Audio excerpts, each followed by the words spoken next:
Thanks for joining us here on Indivisible. I'm your host, John Stubbins, and we are thrilled to have you with us tonight. This is the show we put God, family, and country first, and we will always tell you the truth because that's what matters. I want to get into our coffee line real quick under the website, johnstubbins.com, which is our website. You can order any one of our delicious 3 blends, which are amazing for all you coffee snobs out there. Make sure that you get a bag. We'll send it right to your front door. You don't have to do anything except receive it, put it in your coffee maker, and make it. I think you're going to find that it's delicious. And stop ordering from Starbucks. Stop getting your coffee from, the local grocery mart. Help us. We're 100% veteran owned and ran. And we are very proud of this coffee line. So make sure that you get that.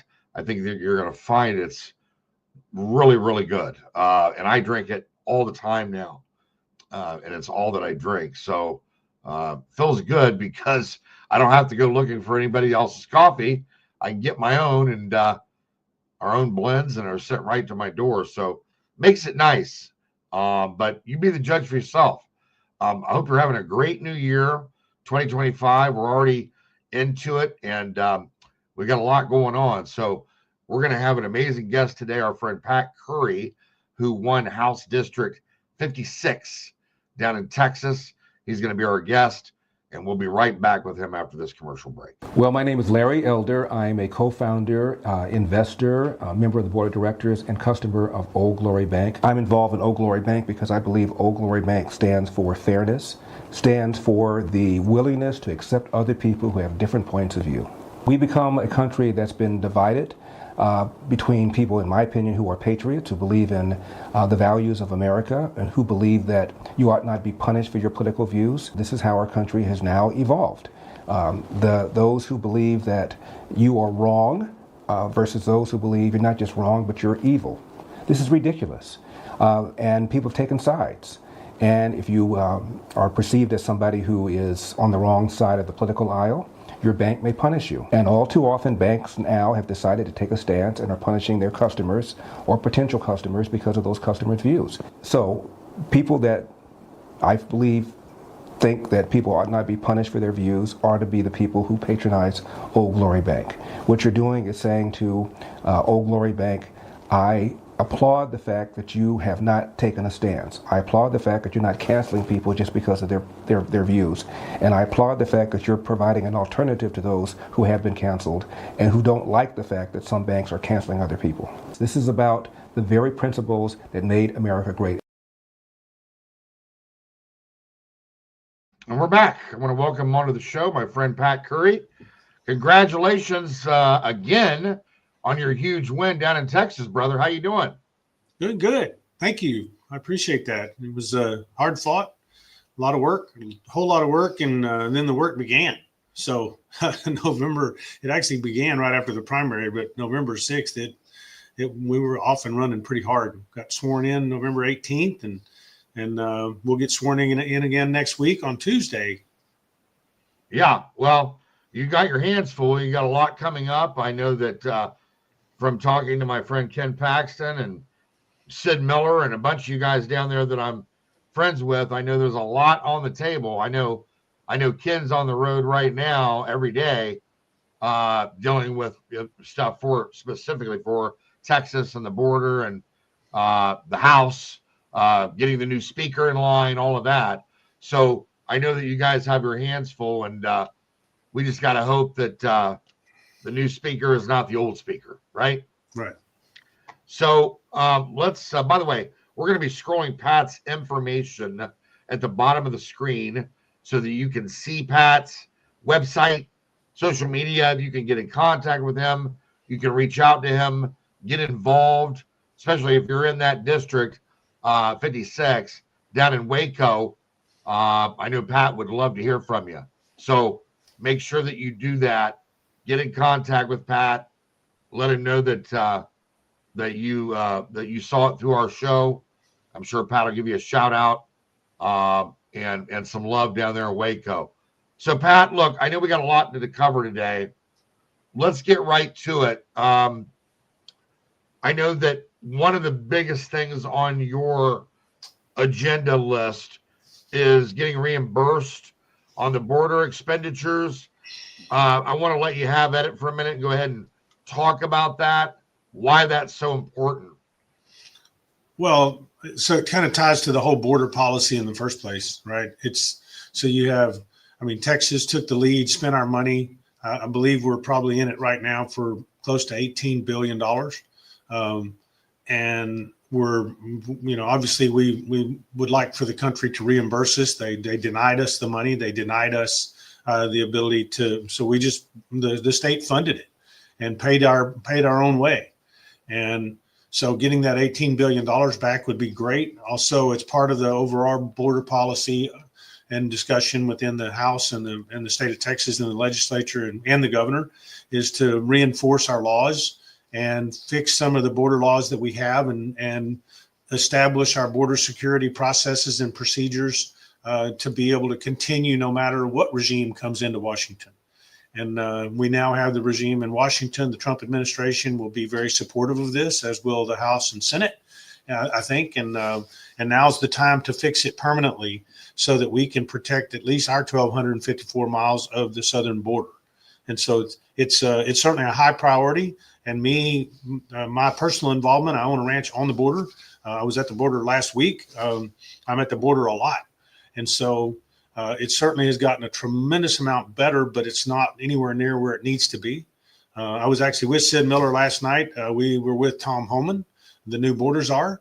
And wow, I mean, I've been with him several times. Love that guy. And he is just a no BS, straight up. We got to fix this, and we're going to fix it permanently, and we're not going to let this happen again. We're going to keep the criminals out, and we're going to do the right thing. Well, I think that you'll be very happy to know that I work very closely with Tom. I'm sure you know that. Right. And Tom is not only a patriot, but he's the right man for the job at the right time. And we're going to be working with Tom, not only with the Mexican government and getting things set up to deal with the cartels, but also the drones, dealing with our security on that border. So I'm heavily involved in that, and I make no apologies for that because it has to be done. And if, today it's Texas, tomorrow it's Arizona, New Mexico, etc., it's got to be done. And everybody knows it, and we're going to get the job done unapologetically. Mm-hmm. Unapologetically, because enough is enough. And like you said, you're nearing what, $18 billion in expenditures down that border that Texas has had to basically deal with on their own, and the state taxpayers. I mean, that's ridiculous. Just ridiculous. Go ahead. I'm sorry. No, you're right. And the fact is that we're going to put more into it this year. The budget. Oh, yeah. And we're beefing up from our standpoint. And as you well know, our border czar is Mike Banks, and he's awesome. And he's going to work directly with Rodney Scott and with CBP, and he's going to work directly with Tom Homan, and has for years. He worked with those guys at Border Patrol for over 20 years. Yeah, I know Rodney, and I'm working with Rodney right now, and Rodney's awesome. That's great. Victor Avila, Jason Jones, yep. Senior border correspondent for Newsmax. We work with all those guys, and this problem, it has to be dealt with, because we're starting to see things pop up even outside of Texas, by the way. Oh yeah. And you can foresee there's going to be some events coming up that are not good for the United States. They might be mini 9/11s or maybe something bigger than a 9/11, but all those gotaways, they didn't get away for no reason. And they're not here for, assimilation, as you know. Right. They weren't processed. So, we're talking probably of at least a million. 2.2 as of last night. I mean, that's an estimation that nobody can really put a stamp on, right, because nobody saw them. Or if they did see them, they weren't reported. They weren't processed like the other 20 million. Right. Right? Correct. So who knows exactly how many there totally are, but whatever it is, the number's too great. And these aren't just cartels. These are also people from the Middle East. Right. And they're not here to assimilate. You know that. Yeah, not just the Middle East. I mean, they're Africa. They're from all over the world. Yeah, but I mean, I'm saying specifically, there's a Muslim problem as well that's going on around the world. Look at UK, Germany, France. I mean, Islamic Jihad has a sole purpose, and specifically stealth jihad has a sole purpose of infiltrating the said country, whatever country it is, and destroying it from within. Mm-hmm. It's stated in their charter. So we know that. Better believe what they say. Yeah. Because they're doing it. I agree. So that's a priority, obviously. Absolutely. Now, in relation to the long-term policies on protecting the border, what do you anticipate the expenditures would be just for, say, 2025? I would guess that it's probably another $5 billion in Texas alone, and probably $5 billion a year. And that's just a rough number, but that's not too far off. $4 to $5 billion. Wow. Yeah. I mean, that's just a heavy burden for the taxpayers. Look, John, Operation Lone Star and Operation Lone Star Task Force, which Lone Star Task Force is the organization that Mike Banks and Sheriff Roy Boyd put together to go get sheriff's departments and law enforcement throughout the state of Texas, and now starting throughout the country, to join and be a part of the border security, not only when we need their help on the border to be able to send people. So McLennan County, where I live, is part of that. Sheriff Parnell McNamara has been a border advocate for years and years. He started his career 30 years, 40 years ago, whatever it was, on the border in Del Rio with the U.S. Marshals. And he retired from the U.S. Marshals, and he today was sworn in on his fourth term as our sheriff in McLennan County. We are part of Operation Lone Star Task Force, and we're on I-35. We're on the corridor. And so we're part of the communications piece. We're part of the whole piece, the whole part of the puzzle. And I think spreading that throughout the nation and getting law enforcement throughout the nation to join into this effort is critical. And Operation Lone Star and Lone Star Task Force are the model for doing that. Absolutely. And by the way, just so you know, that model was a big part. You know, Governor Abbott obviously it has a huge role in this. But then you also have that model was designed with Mike Banks and Tom Holman and Rodney Scott. And this whole group has pulled together to develop this model. And then we, in the state of Texas, we've all worked together to help expand it during this time of the Biden administration. And now we've got the ability to really make it work extremely well. Sure. Go find these children. There's over 320,000 missing children. You know, our job is to get rid of the fentanyl, get rid of the drugs, shut the border down, get people standing in line that truly need asylum and come in legally. Yeah. We need people to be legal. Absolutely. So yeah, I'm with you. I'm unapologetic about it. It needs to be done. It's got to be done, and we're going to do it. Well, and you know, it's interesting because I've seen a lot of video from the other side of the fence with the cartels, and also the other part of it is the fentanyl now. The big thing being mixed with the xylazine, mm-hmm. which they call the zombie drug or whatever. You see what it does to people. Sure. You've seen the videos.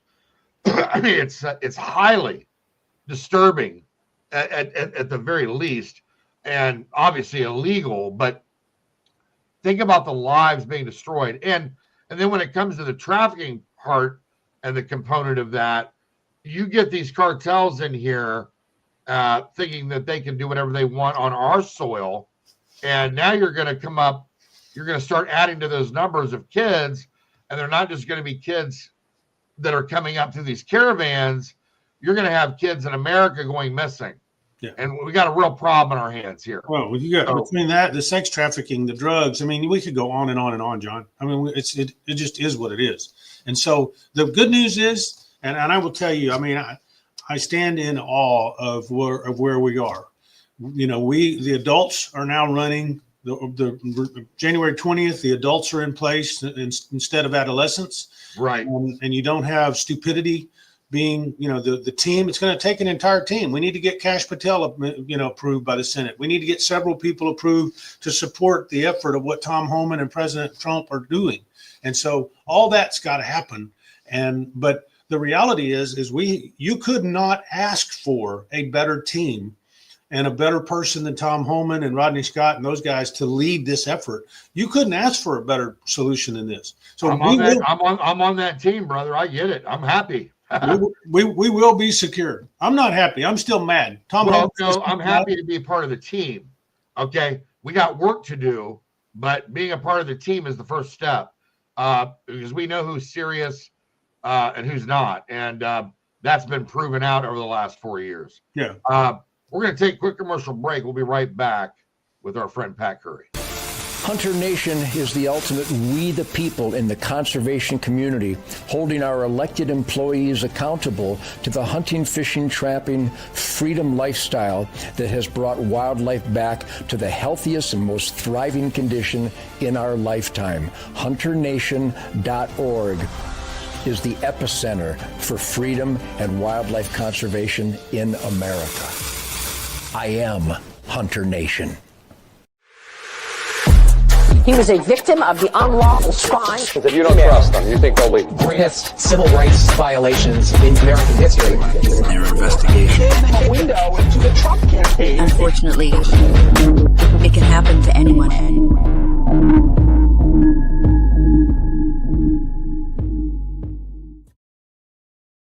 And we're back with our friend Pat Curry. Pat, let's move on because we got more to cover. I know one of the other things that's kind of on your priority list, and it should be on everybody's list because I know it's on my list up here in Ohio, is property taxes. So have at it, brother. So we have, as you probably know that we do not have a income tax in Texas. There's no state income tax. And so consequently, part of a lot of our bills are paid through property taxes. And so the amount of money that is being spent by people has exponentially increased. Inflation and everything, everything dealing with the inflationary times that we've been through because of the Biden administration, which is well over 20%, 25% inflation just during this regime. It's worse. I don't know how you could say it's worse than the border, but it's worse than the border problem. And so as a result, we're spending money like crazy and our people are being taxed to death. Right. And so the state of Texas did a record, a worldwide record from our understanding, $18 billion tax rebate last year, where they increased the for anybody that owned a home, they increased the cutoff for your homestead exemption to $100,000. So the first $100,000 of your home, it went from 40 to 60 to 100,000. The goal this session is to pass another 100,000, and which would be about $20 billion. We're estimating that we have a 22 to $23 billion surplus. We should get a report. I may just have gotten it actually from the comptroller on my house email, but we should have over $20 billion in excess funds that we can rebate back to the people of the state of Texas. Again, this term, we go in bienniums here. So we're only in session every 2 years. So our budgets are 2-year budgets. And so, hopefully we can make a dent in it with them. And then we got to work at the local level to cut these property taxes and cut people's valuations being risen. I mean, look, we got to cut the amount of debt that's being issued, and we've got to cut the fat out of these governments. We are fat, dumb, and unhappy. I mean, it's horrible. Yeah. And everybody feels it. And it creates another monster in inflation because it's very difficult. There's no real good way to get any kind of a tax break to people that are renting. It's just not a good way. You got thousands and thousands of people that own homes that they rent out. You have these big conglomerates that own apartments and so on and so forth. And so rent is way through the roof. And that's a problem because those are our employees. Those are our friends and neighbors and employees. And so now as businesses, we're having to pay them a fortune to be able to get them to survive and maintain the rent that they're being charged in the homes that they can't afford to own. Workforce housing is a major issue. And all those tie back into, okay, we've got to deal with property taxes, we've got to deal with workforce housing, and we've got to deal with all these jobs that we create in Texas and help our people. So we are on that. I assure you that it is a high priority for the governor, the lieutenant governor, and the legislature. And I promise you, we will be all over it this session. Well, I, to be honest with you, there comes a point where you've, like you said, maxed out. And we really don't have another choice. No, it's got to happen. How about, I know school choice is another of your top priorities. Yes. Let's talk about that, because that's something that everybody can kind of understand. No differential, I guess, regardless of where you are in the country, we all deal with this, with this issue. So what's it like in Texas? Explain that to the folks. Well, there are 26 new Republicans in the state of Texas in the House, and a big part of that number were people that the governor and others put up candidates to run people against, who had voted against school choice. Giving the parent the choice to be able to take their child and move them into another school, whether it's private, wherever they want to go with it, is critical. As a parent, I want a choice. Luckily I was able to go to college, but I got to choose where I went to college. I didn't have to be forced to go to college in the zip code in which I was born. And so that's the problem with a lot of children, especially these larger school districts. I mean, we have some great school districts in McLennan County and HD 56. In Central Texas, Waco area, we have some really good school districts. But the fact is that just because this school is sitting here and you're born in that zip code, you shouldn't be forced to go there. And we're funding, I mean, we'll spend $93 billion in Texas on education alone. We have 5.2 million students. And so it's a crazy amount of money that's being spent, and the test scores and the results are just not there. Competition makes everybody better. When I have competition in my businesses, I'm better. And so I will tell you that school choice and a well-run school choice program, similar to what you see in Indiana. Indiana is a great program, and it's been very successful. And oh, by the way, the public schools have grown over the last 10 years in Indiana. They've grown by 300 schools and 3,000 students, or 300,000 students, I'm sorry, and 300 schools. That's a great number, but yet their school choice program has been able to make those scores go exponentially up. Teacher pay goes up. All those things happen because of the fact that they have competition. They may have competition where the teacher can go form a micro school. It doesn't have to be a private school. This isn't about rich people and their kids going to private school. So school choice and giving parent choices is a real thing. And it's very successful in Florida. It's very successful in Indiana. It's very successful in most of the other states that it has been implemented in. We are working very hard, and I believe we'll have the votes to be able to put school choice into Texas, and we will fund it separately from education funding. So it's its own bucket of money. It's a separate bank account, has nothing to do with education funding, and we'll have the guardrails in it to be able to watch and see the results of it. And I think you're going to see that pass this session. I think that's music to Texans' ears, and I also think that it's going to be a great test case to lead by example for the rest of the country. Because even with school choice, you can always refine your policy on that, right, and make it better. Right. So I think it's great, and kudos to you for leading the charge on that, Pat. Kudos to Governor Abbott. Let me tell you, Governor Abbott went out on a limb. And he put his neck out. So did the lieutenant governor. They put their neck out and said, you know what? This is real. We know what we're talking about. And they did everything they could to convince some of these legislators. The legislators said that they voted against it. They were told, if you vote against it, then we're going to come run against you. And they did. And I will tell you, it worked. And so they won all but one or two seats that they went after. And I'm talking about some established legislators, and I know a lot of people in the legislature were sad to see them go, but they made a mistake. And the fact of the matter is it wasn't just one mistake; it was a series of mistakes, and they had plenty of opportunity to fix that, and they didn't. And they did not. That's it. And so, you know what? If you got the power, use it. And That's right. That's unapologetically. Right. Lastly, let's talk about abortion drugs.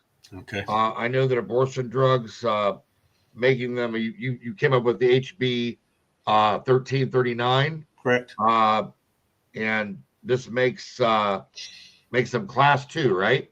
Yeah. So it would basically make it illegal for you to possess mifepristone or misoprostol in Texas unless you had a prescription from a doctor to do so. It also makes them a class 2 drug where they have to be locked up, so you can't get your hands on them immediately. You can get on them immediately, but you have to be a doctor that prescribes them to be able to get them immediately. 70% of abortions today are those drugs. More importantly, they're harmful if they're misused and not under the guidance of a doctor or professional that really knows how to use them. They are very harmful to the health of women, and that could go to New Mexico or other states and get them prescribed, and they overtake them, and it causes serious bleeding issues and kills. It absolutely kills them.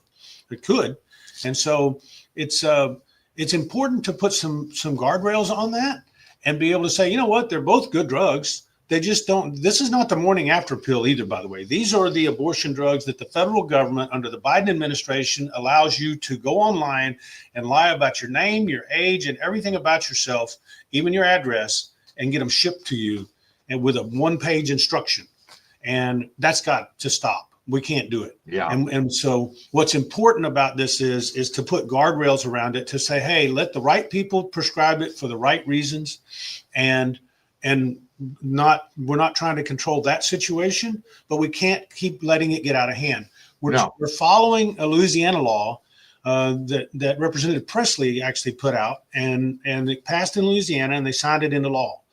They're going to have to fix it a little bit because they didn't require an in-person doctor visit. So basically, just so you know, I pretty well stole that law, and then I added to it that it requires an in-person visit to the doctor in order to get the prescription.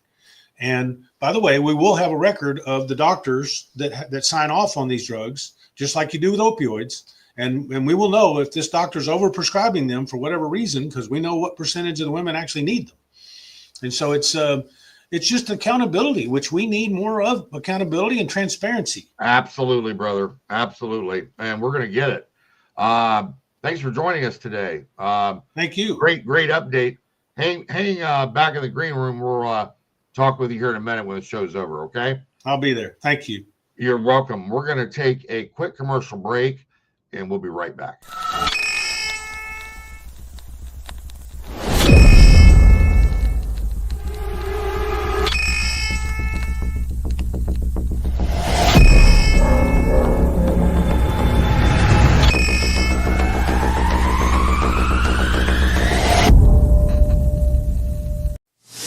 By now, you've all heard me talk about Mike and his great products. Well, guess what? Mike's now introduced his MyPillow My Slippers, which are fantastic. Great on my feet, soft as can be. I love them. Mike's taken over 2 years to develop these slippers.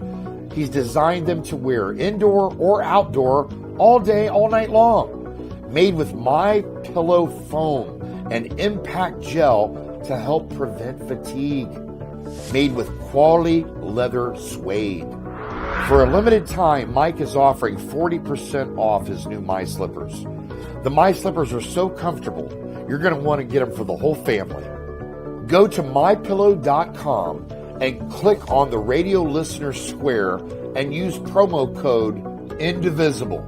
You'll also get deep discounts on all MyPillow products, including the Giza Dream bed sheets, the MyPillow mattress topper, and MyPillow towel sets. Or call 1-800-716-4639 and enter Indivisible as your promo code.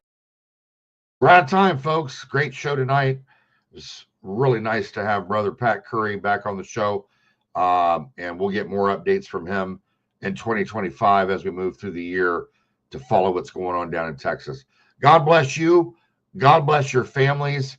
And God bless America. We will see you